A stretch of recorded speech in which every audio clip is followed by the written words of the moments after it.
आप सभी का एक बार फिर से हार्दिक स्वागत है इस कक्षा में। देखिए, पिछली क्लास में हमने मौलिक अधिकार के संबंध में मौलिक अधिकारों में संशोधनीयता का टॉपिक पढ़ा था, उसको समझा था। काफ़ी लंबी एक वो क्लास थी जिसमें हमने बगैर लिखे आपने जो 1 घंटे तक झेला था मुझे। आज फिर से हम बात वही करेंगे, मूल अधिकारों की संशोधनीयता की ही बात करेंगे, लेकिन हम थोड़ा सा उसके बारे में लिखेंगे क्योंकि वो कहानी समझने के लिए ठीक है। आपने पूरी एक ही किस्त में उसे पूरे का पूरा समझ लिया, लेकिन हम फिर एक दूसरी किस्त में पूरा का पूरा उसे लिखते हैं क्योंकि उस पूरी कहानी को कई स्टूडेंट्स को ऐसा लगता है कि आपको पहले बीच में थोड़ा सा समझा देना चाहिए था, बीच में फिर वापस लिखा देना चाहिए था, वो थोड़ा सा ज़्यादा ठीक रहता। हमें भी नींद नहीं आती बीच में, या फिर हमें भी बीच में मुंह धोने की आने की आवश्यकता नहीं थी। लेकिन कुछ सीरियस स्टूडेंट्स का मानना ये है, और मुझे भी ऐसा लगता है, कि जब कोई चीज़ एक ही सीरीज में जब बंधी हो तो पूरी सीरीज़ को एक साथ पढ़ना बहुत ज़रूरी है, पूरी सीरीज़ को एक साथ समझना बहुत ज़रूरी है। और यदि पूरी सीरीज़ को आप एक साथ नहीं समझते, टुकड़ों में आप थोड़ा आगे बढ़ते हैं, तो फिर बाद में उस बारे में आप पूरी तरीके से और अच्छी समझ विकसित नहीं कर पाते, एक दूसरे को जोड़ नहीं पाते, उन कड़ियों को कनेक्ट नहीं कर पाते। और उन्हीं कड़ियों को कनेक्ट करने के लिए हमने सारी की सारी वो पूरी सीरीज़ थी, पूरी कहानी थी, हमने पूरी वो जो शंकरी प्रसादवाद से शुरू हुई, हमने उसे पहले संविधान संशोधन से जो शुरू हुई, हमने उसे लास्ट को इल्लोवाद 2007 तक एक साथ उसे पिछली कक्षा में आपने सुना था, हमने समझने की कोशिश की थी। मैं समझता हूँ शायद आपको वो कहानी, वो पूरी सीरीज़ समझ आई होगी। और अगर फिर भी आपको थोड़ा सा उसमें कहीं भी कन्फ्यूजन है तो आप कमेंट बॉक्स में लिख के और आराम से पूछ सकते हैं उसके बारे में। कोई भी चीज़ हम आराम से उसके बारे में डिस्कस कर लेंगे। ये कॉन्सेप्ट रिलेटेड चीज़ें हैं, और ये कॉन्सेप्ट अगर आपके वो कहीं समझने में दिक्कत है तो उस कॉन्सेप्ट को हम निश्चित तौर पे मिलके और निपटा लेंगे, सुलझा लेंगे।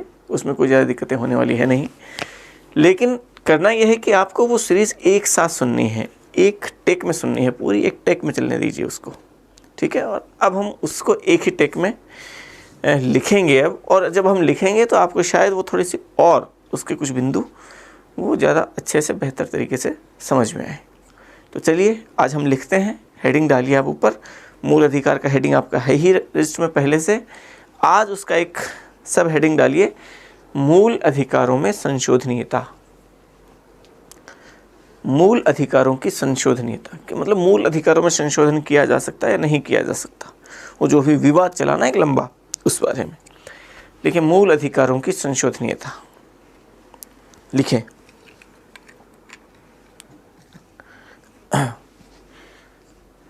लिखें इसमें मूल अधिकारों की संशोधनीयता, डेस्क कीजिए, आगे लिखें। लिखें संविधान लागू होने के बाद से ही, संविधान लागू होने के बाद से ही यह हमेशा विवाद का विषय रहा, यह हमेशा विवाद का विषय रहा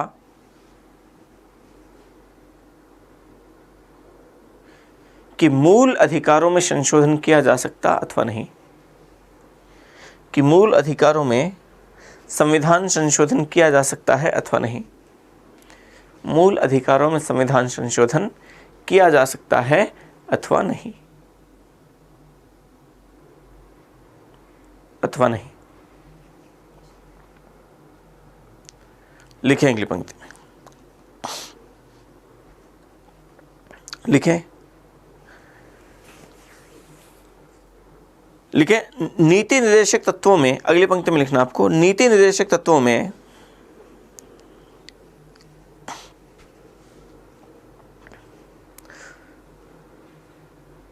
राज्यों नहीं लिखना, राज्य से, राज्य के दायरे में सब आ जाते हैं, वो जो हमने आर्टिकल 12 पढ़ा। राज्य से यह अपेक्षा की गई है, यह अपेक्षा की गई है कि वह सामाजिक न्याय,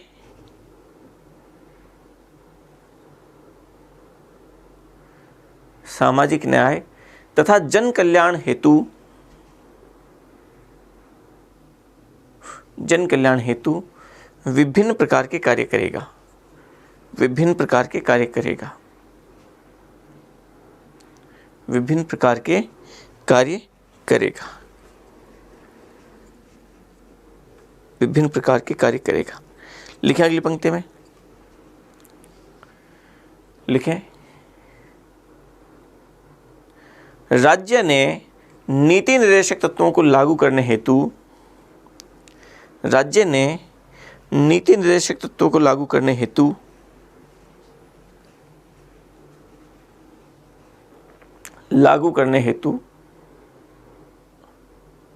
विभिन्न प्रकार के कानून बनाकर इस दिशा में कार्य किए, इस दिशा में कार्य किए। लिखें अगली पंक्ति में, इसी कड़ी में भूमि का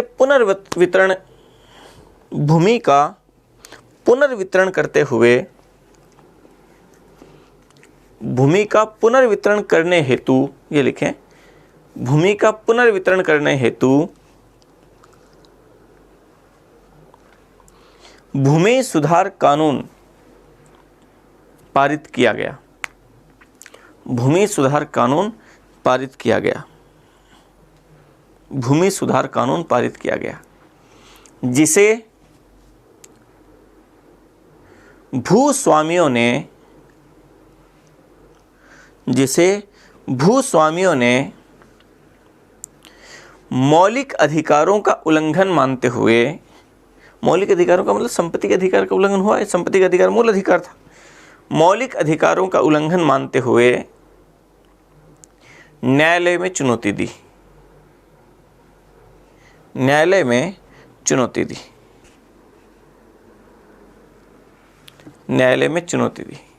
लिखें अगली पंक्ति में, न्यायालय ने न्यायिक पुनरावलोकन की शक्ति के तहत इस कानून को मूल अधिकारों का उल्लंघन मानते हुए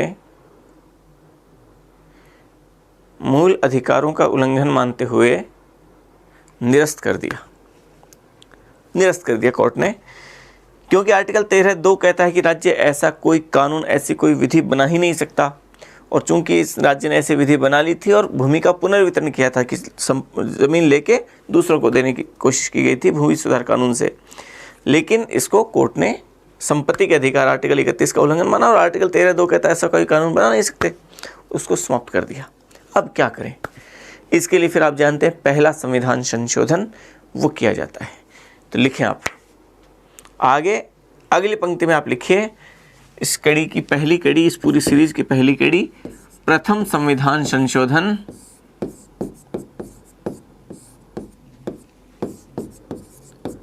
प्रथम संविधान संशोधन 1951। लिखें इसमें, लेकिन इस संविधान संशोधन द्वारा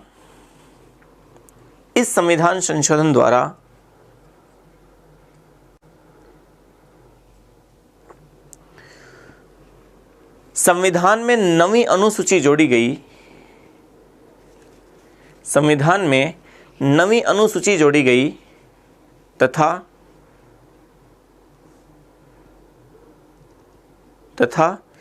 अनुच्छेद 31 क और 31 ख जोड़े गए। नवी अनुसूची जोड़ी गई तथा अनुच्छेद 31 क और 31 ख जोड़े गए। 31 क और 31 ख जोड़े गए। लिखें आप नवी अनुसूची। पहले संविधान संशोधन में लिखें आप एक तरफ, थोड़ा सा आगे करके नवी अनुसूची। एक लाइन इसमें लिखा देता हूं मैं। लिखें इस अनुसूची में भूमि सुधार कानूनों को शामिल किया गया। इस अनुसूची में भूमि सुधार कानूनों को शामिल किया गया। भूमि सुधार कानूनों को शामिल किया गया। ठीक है। लिखें अगली पंक्ति में अनुच्छेद 31 क, अनुच्छेद 31 क लिखें। इस अनुच्छेद में यह प्रावधान किया गया, इस अनुच्छेद में यह प्रावधान किया गया कि भूमि सुधार तथा सामाजिक न्याय स्थापित करने हेतु, भूमि सुधार अथवा सामाजिक न्याय स्थापित करने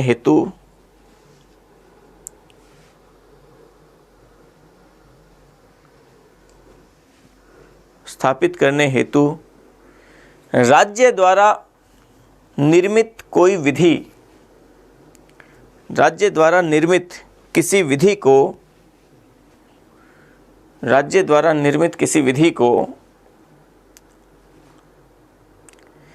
इस आधार पर न्यायालय में प्रश्नगत नहीं किया जा सकेगा, इस आधार पर न्यायालय में प्रश्नगत नहीं किया जा सकेगा, प्रश्नगत नहीं किया जा सकेगा कि वह अनुच्छेद 14, 19 तथा 31 का उल्लंघन करती है।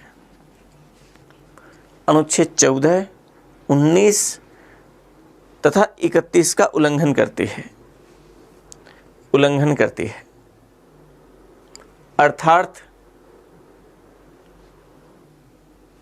अर्थात इन कानूनों को अनुच्छेद 14, 19 तथा 31 पर प्राथमिकता दी गई। अर्थात इन कानूनों को अनुच्छेद 14, 19 तथा 31 पर वरीयता दी गई या प्राथमिकता दी गई, एक ही बात है, तो वो ज़्यादा ऊंचे मान लिए गए, वरीयता दी गई। फिर अगली पंक्ति में लिखे अनुच्छेद 31 ख, अनुच्छेद 31 ख। तो इसमें क्या प्रावधान किया गया, तो डिस्क करके आगे लिखें। नवीं अनुसूची में शामिल, नवीं अनुसूची में शामिल किसी भी विषय को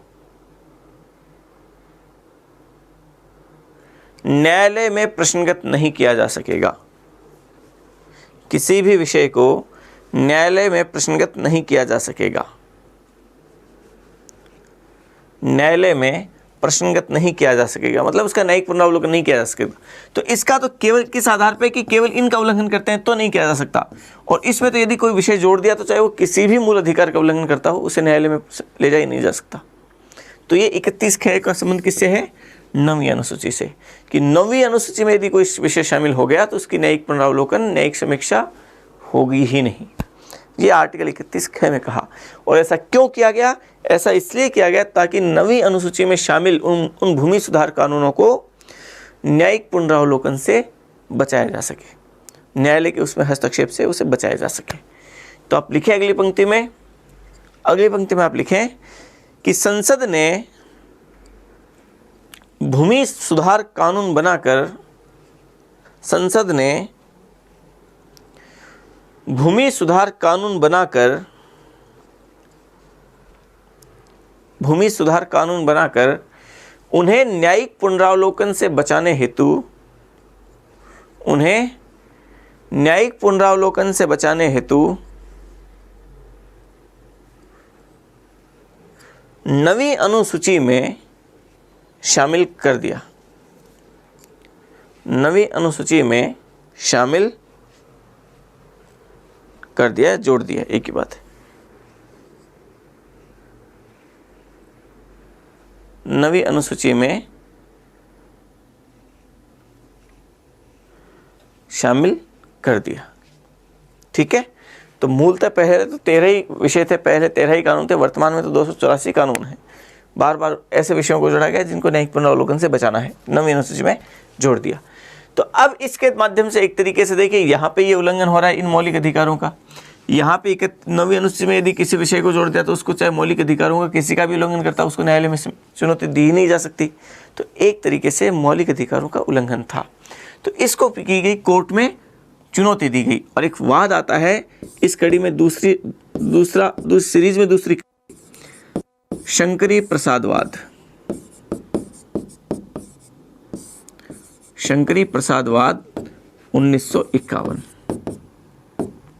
लिखें, शंकरी प्रसादवाद 1951 लिखें।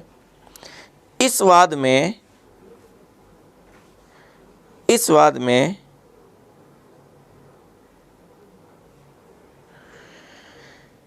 पहले संविधान संशोधन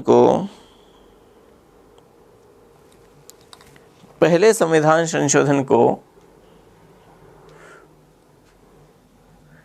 न्यायालय में चुनौती दी गई।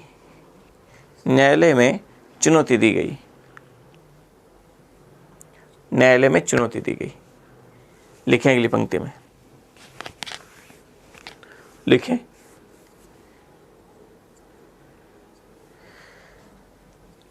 इस वाद में सर्वोच्च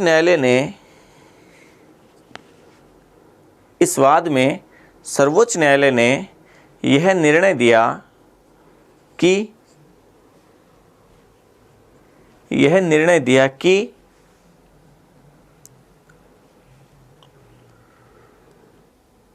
मूल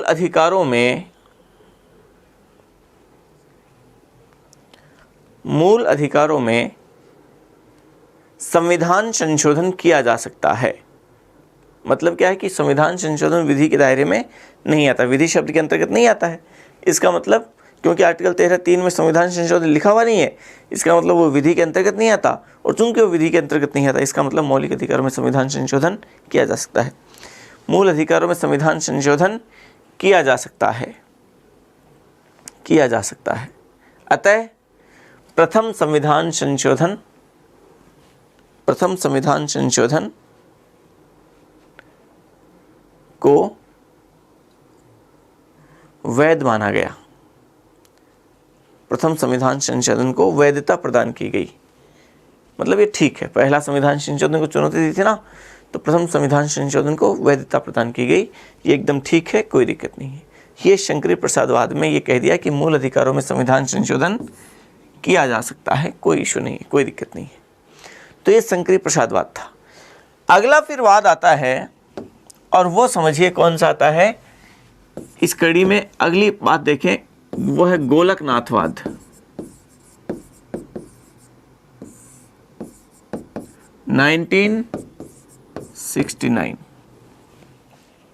1967 गोलकनाथवाद आता है। गोलकनाथ केस आता है। 11 न्यायाधीशों की पीठ ने निर्णय दिया, और निर्णय देते हुए क्या कहा वो समझिए आप।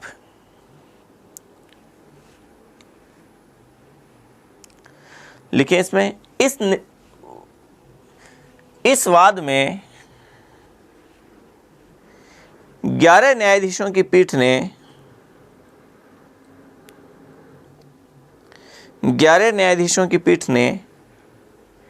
6-5 से यह निर्णय दिया। 11 न्यायाधीशों की पीठ थी, 6-5 से निर्णय आता है। 6-5 से यह निर्णय दिया कि अनुच्छेद 13(3)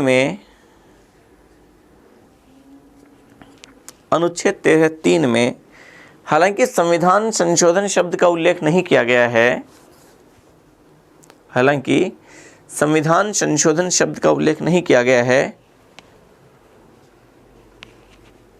लेकिन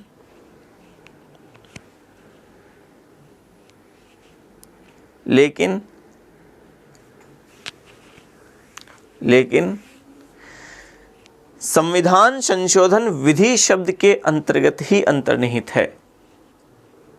संविधान संशोधन विधि शब्द के अंतर्गत ही अंतर्निहित है। विधि शब्द के अंतर्गत ही अंतर्निहित है। अतः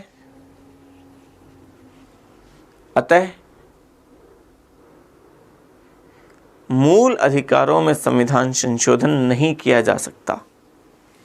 अतः मूल अधिकारों में संविधान संशोधन नहीं किया जा सकता। मूल अधिकारों में संविधान संशोधन नहीं किया जा सकता। संविधान संशोधन नहीं किया जा सकता। ठीक है, लिखें। तो इसने कह दिया मूल अधिकारों में संविधान संशोधन नहीं किया जा सकता। क्यों?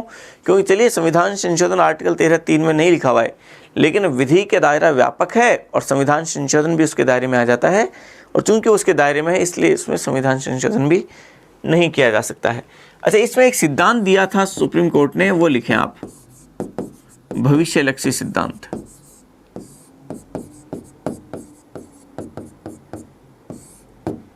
लिखें, इसमें भविष्यलक्षी सिद्धांत करके आगे लिखें। इस वाद में सर्वोच्च न्यायालय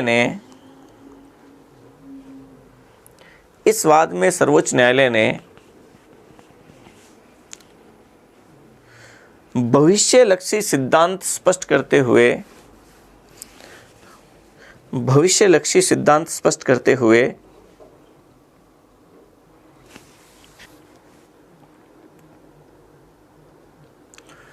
इस निर्णय को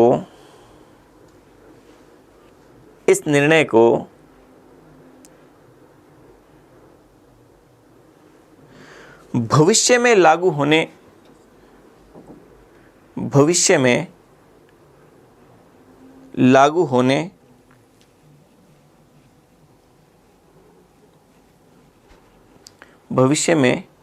लागू होने का सिद्धांत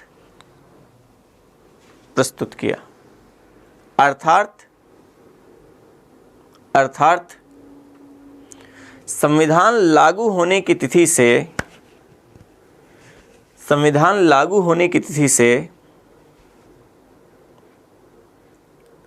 गोलकनाथ केस की तिथि तक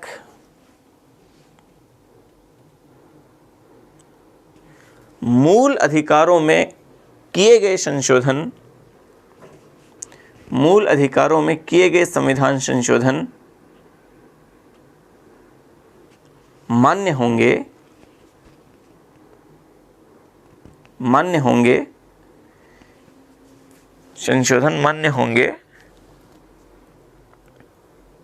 तथा इस निर्णय का प्रभाव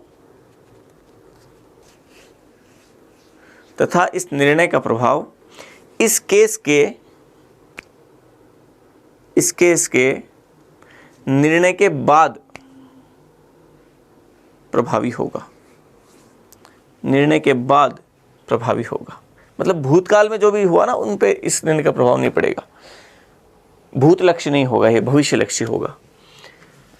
चलिए आगे देखें। आगे आता है 24वां संविधान संशोधन।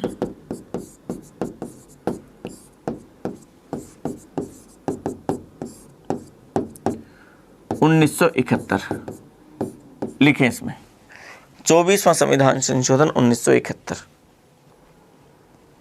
लिखें।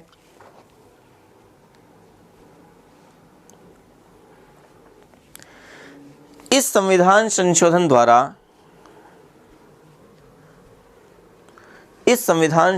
द्वारा गोलकनाथ केस के निर्णय को निष्प्रभावी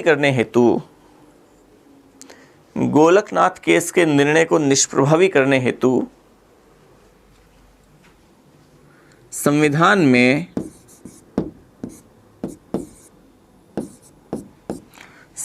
में अनुच्छेद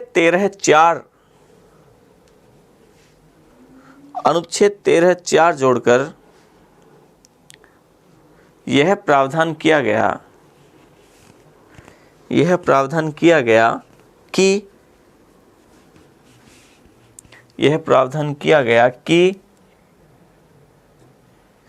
संविधान संशोधन विधि के अंतर्गत नहीं आते। संविधान संशोधन विधि के अंतर्गत नहीं आता। अर्थात अनुच्छेद 368 अनुच्छेद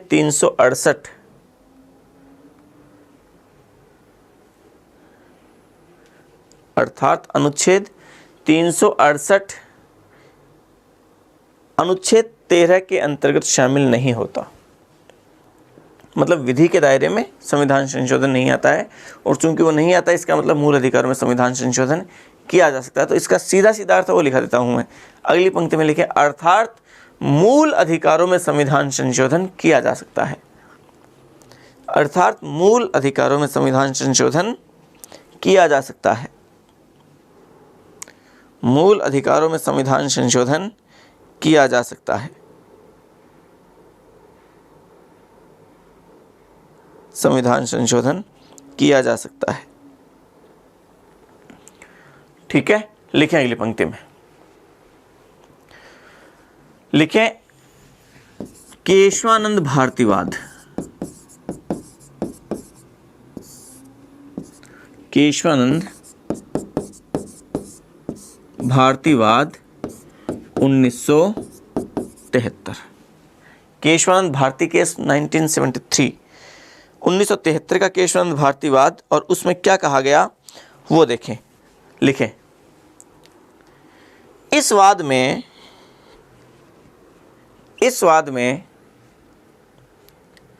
सर्वोच्च न्यायालय ने 24वें संविधान संशोधन को वैधता प्रदान की। इस वाद में सर्वोच्च न्यायालय ने 24वें संविधान संशोधन को वैधता प्रदान की।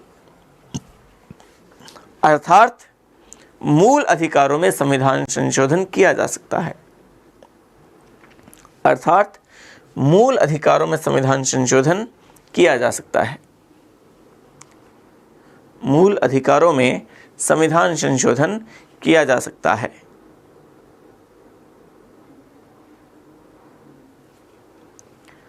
लेकिन साथ ही संविधान के मूल ढांचे का सिद्धांत प्रतिपादित करते हुए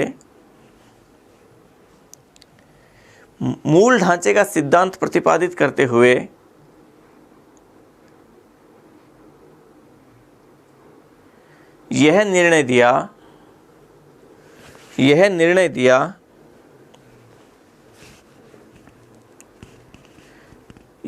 दिया कि मूल अधिकार सहित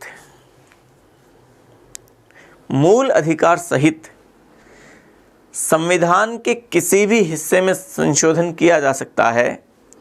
संविधान के किसी भी हिस्से में संविधान संशोधन किया जा सकता है।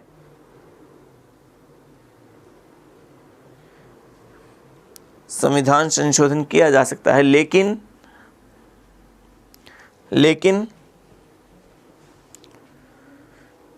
संविधान के मूल ढांचे में संशोधन नहीं किया जा सकता। लेकिन संविधान के मूल ढांचे में संशोधन नहीं किया जा सकता। संविधान के मूल ढांचे में संशोधन नहीं किया जा सकता।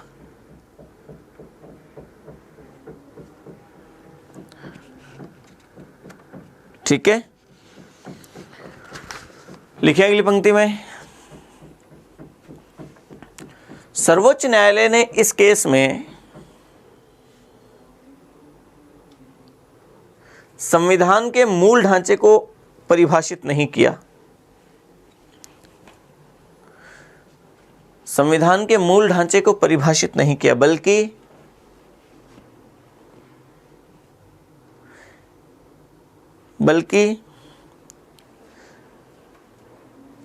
इसे परिभाषित करने की शक्ति सर्वोच्च न्यायालय को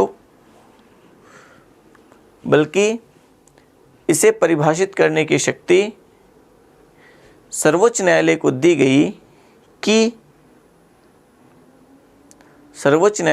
गई कि वह विभिन्न मामलों में संविधान के मूल ढांचे को स्पष्ट करता रहेगा। संविधान के मूल ढांचे को स्पष्ट करता रहेगा। ठीक है, आप लिखें एक लाइन, वो थोड़ा 2-3 लाइनें लिख लीजिए, वो ठीक रहेगा। आप लिख लीजिए संविधान का मूल ढांचा, ये क्या है हम लिखते हैं उसमें, थोड़ा सा कभी कभी पूछ लिया जाता है।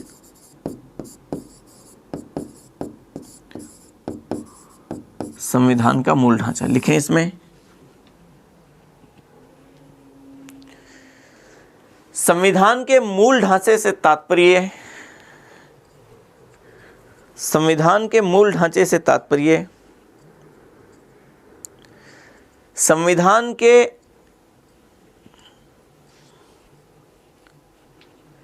ऐसे मूल तथा महत्वपूर्ण प्रावधानों से है, संविधान के ऐसे मूल तथा महत्वपूर्ण प्रावधानों से है जिन पर पूरा संविधान टिका हुआ है, जिन पर पूरा संविधान टिका हुआ है, जिन पर पूरा संविधान टिका हुआ है। इन उपबंधों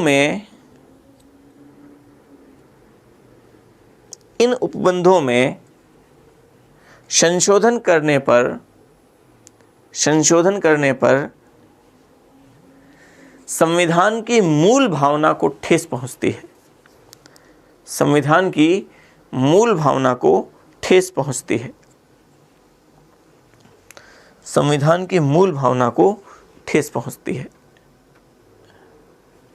ठीक है, तो चूंकि उन्हीं वो मुख्य ऐसे प्रावधान जिन पर पूरा संविधान बेसिक्स हैं, वो उन पे पूरा संविधान टिका हुआ है, उनमें चेंज नहीं किया जा सकता। ये इस वाद में निर्णय दिया। 13 न्यायाधीशों की पीठ थी और जिसमें 7-6 से ये निर्णय कोर्ट ने दिया। ठीक है, चलिए आगे देखें। केशवानंद भारतीवाद के बाद में 42वां संविधान संशोधन देखें। 42वां संविधान संशोधन 1976 लिखें आप। 42वां संविधान संशोधन 1976 लिखें। इस संविधान संशोधन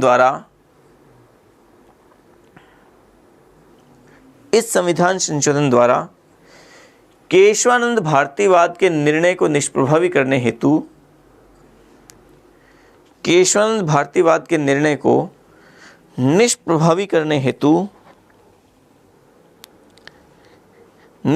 करने हेतु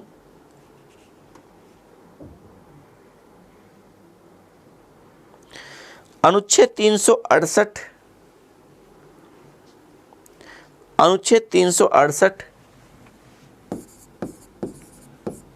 4 तथा अनुच्छेद 368 5 जोड़े गए तथा अनुच्छेद 368 5 जोड़े गए। अनुच्छेद 368 4 तथा अनुच्छेद 368 5 जोड़े गए। लिखें अगली पंक्ति में अनुच्छेद 368 4 क्या लिखा गया इसमें, वो हम बात करते हैं। अनुच्छेद 368 4 लिखें। इस अनुच्छेद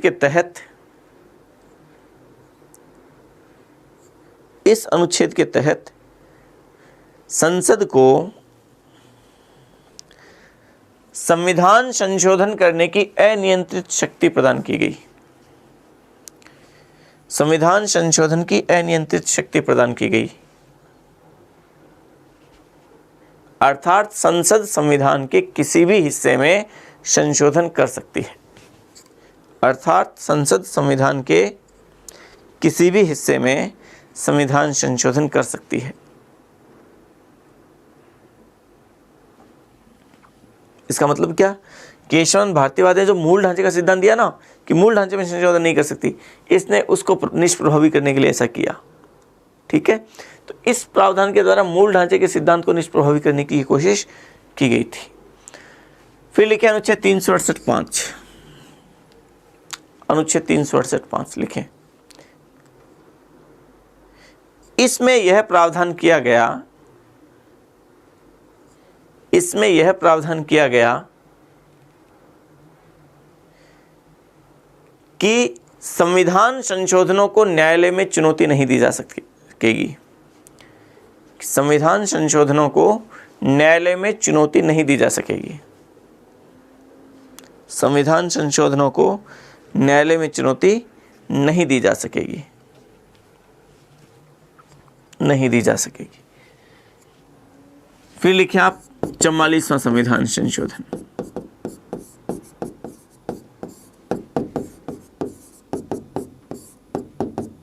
उन्नीस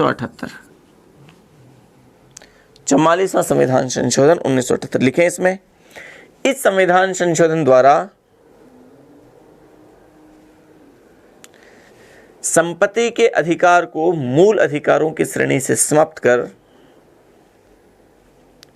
संपत्ति के अधिकार को मूल अधिकारों की श्रेणी से समाप्त कर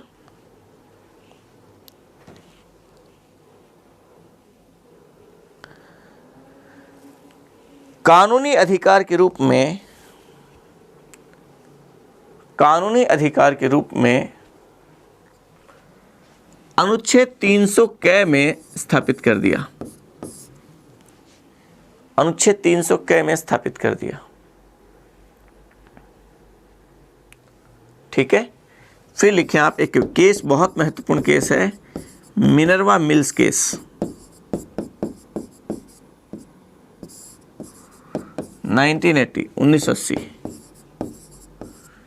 1980 मिनर्वा मिल्स वाद 1980 लिखें।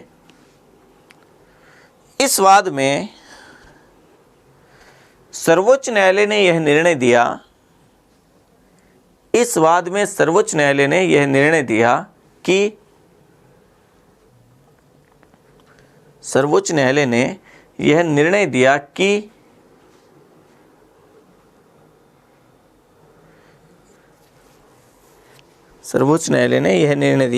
कि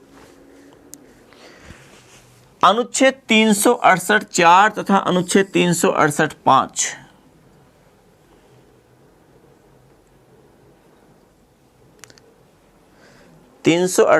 तथा अनुच्छेद 368(5)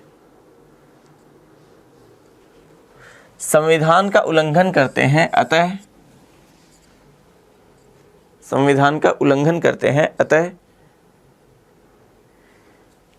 इन्हें निरस्त कर दिया गया।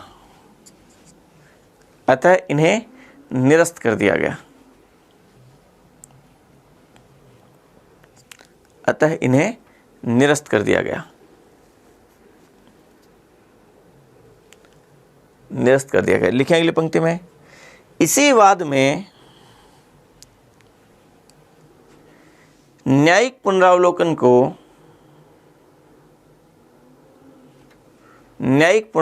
को संविधान के मूल ढांचे का अंग माना गया। संविधान के मूल ढांचे का अंग माना गया। लिखें अगली पंक्ति में,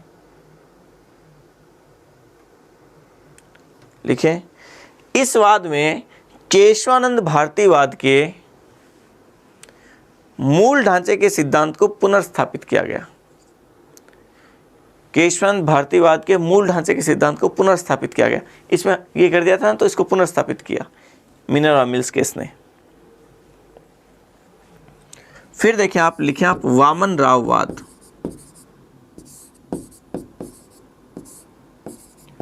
वामन राव वाद 1981। वामन राव वाद 1981 लिखें इसमें, वामन राव वाद 1981 लिखें। इस वाद में सर्वोच्च न्यायालय ने यह निर्णय दिया कि 24 अप्रैल 1973 कोष्टक में लिख लें, केशवानंद भारतीवाद के निर्णय का दिन। 24 अप्रैल 1973 कोष्टक में लिख लें, केशवानंद भारतीवाद के निर्णय का दिन, कोष्टक बंद। आगे लिखें, के बाद 24 अप्रैल 1973 के बाद नवीं अनुसूची में शामिल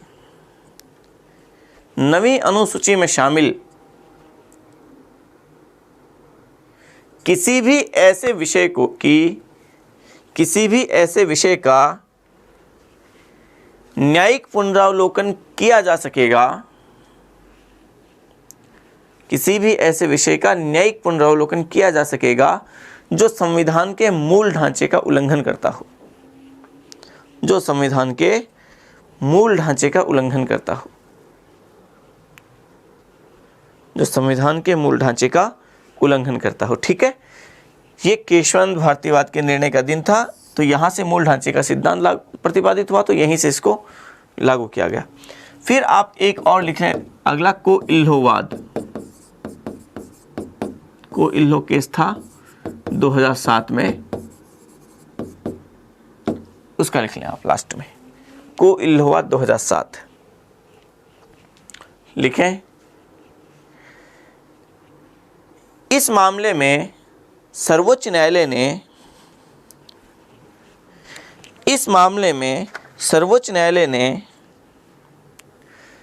संविधान सभा और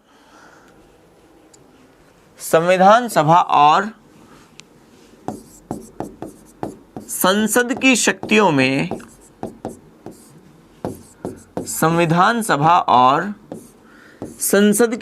में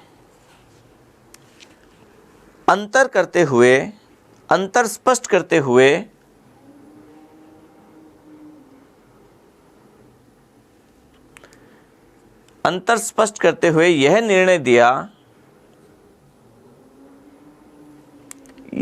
दिया कि संविधान निर्माण करने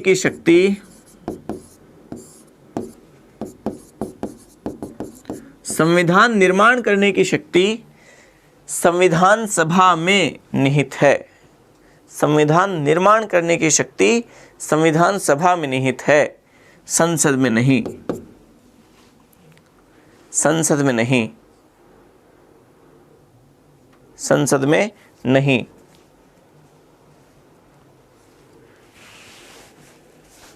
बल्कि संसद स्वयं उस संविधान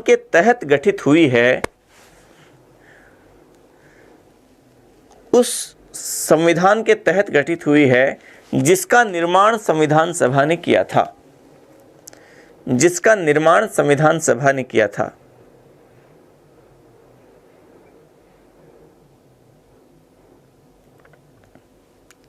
संविधान सभा ने किया था। अतः संसद इस संविधान में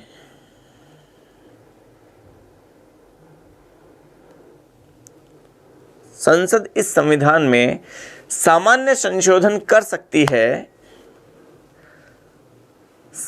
संशोधन कर सकती है, लेकिन संविधान के मूल ढांचे में संशोधन नहीं कर सकती। संविधान के मूल ढांचे में संशोधन नहीं कर सकती।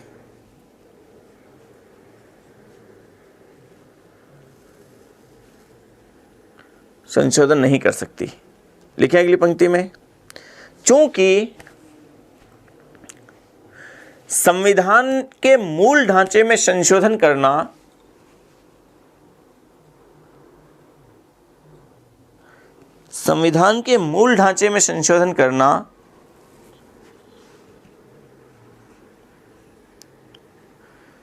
नए संविधान बनाने जैसा ही है, नए संविधान बनाने के समान है,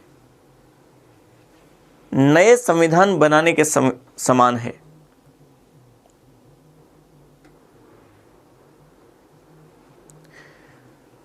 नए संविधान बनाने के समान है, जिसकी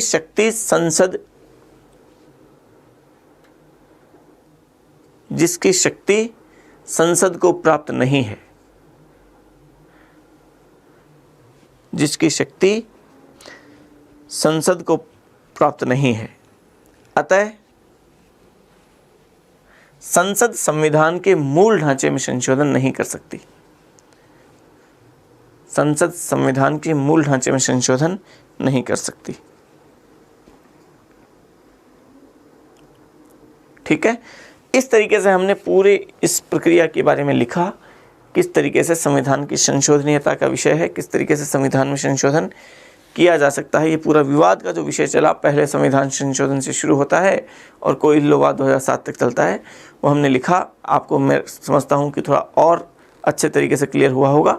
फिर भी अगर आपको लगता है कि आप बीच में से कोई बिंदु है जो आपके समझ नहीं आया, तो आप इस बारे में आराम से अपनी क्वेरीज पूछ सकते हैं। आपकी समस्या का समाधान करने की पूरी कोशिश की जाएगी।